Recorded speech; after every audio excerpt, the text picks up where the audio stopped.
All right, here we go. Our sleeper team. I don't know if this is really considered a sleeper. I think Iowa State might have been our sleeper, but in this case, we're going to give it the TCU. TCU is a team that is given a pretty top 25 ranking. We saw them up there, and it's deservingly so. TCU is preseason ranked at 14, and like I said, it's deservingly so because with all the transfer portal, pulling away players back and forth, different teams going all over the place. We just talked about Iowa State, and we just talked about um, some other teams that basically are building their starting five off transfers. We don't have that with TCU. They have continuity across the board, and that is something that is really going to help this team out. And probably, in my mind, a team that we're going to see sit in the top 25 for the majority, if not the entire year. I think this has a team that can be a ceiling of a top 10, top 15 team at the end of the season once we hit the end of the year. And this is one of those sleeper teams. Again, not sure if we should really call them a sleeper, but this is one of those teams that will run with Baylor, will run with Kansas to battle out at the top of the Big 12 once it's all said and done, Steve. Yeah. Well, okay, my bad on making TCU. I admittedly, it's my bad. I tried. I fought really hard not to get West Virginia into this preview. I just can't. You It's the same thing tried. with James. Yeah, I mean I did, but then I realized you really you have to look yourself in the mirror the next morning. You can't do that. I love Jamie Dixon as a coach. And we always heard about like Curse of the Bambino and all these other sports curses. I hope Jamie Dixon left a curse so that the University of Pittsburgh basketball program is never good again for at least 100 years. He was treated so poorly by the fan base here in Pittsburgh, and it never seemed to be enough. And he was a magician.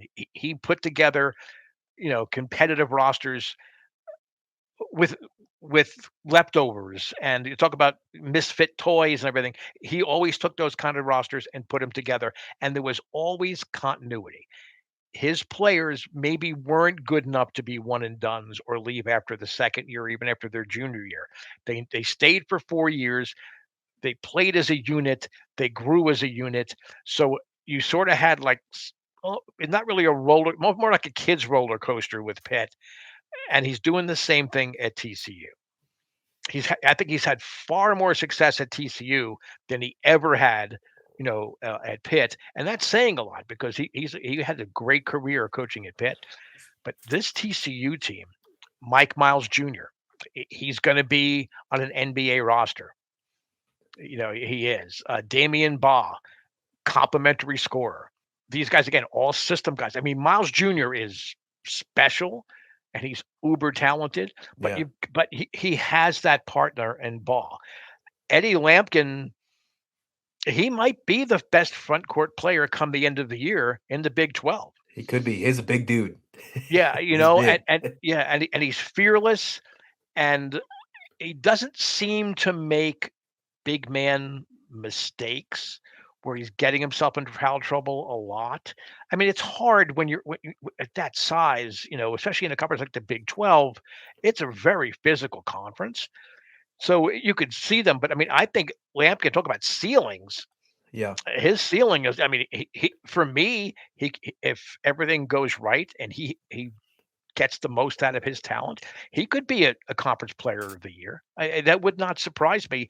Anything this TCU team does is not going to surprise me. And this is a team that you really can't control things in a conference tournament. But in the NCAA, when those brackets get announced, I guarantee there's going to be one or two teams that say, "Oh, damn, I did not want TCU," Yeah. on our side of the bracket. Yeah, I'm with you. I really do think that's the case. Rounding out that rest of the predicted starting five, and they might be the top two players on the team. I know you covered the guards and the big guy, but Emmanuel Miller might be the guy that really runs the show with 10.5 points per game, 6.5 rebounds. I mean, he's probably gonna be the guy they really point to. And then Chuck O'Bannon, obviously another really good player. But I think it all starts through the facilitation of Bow and Miles, and I think that's they really have a good call at doing that. We've seen that they both average almost 4 to 5 assists per game. They're going to move the ball around. There's going to be some moments deep in the season when you're really going to see that this team is going to win games because of the experience they have playing with each other.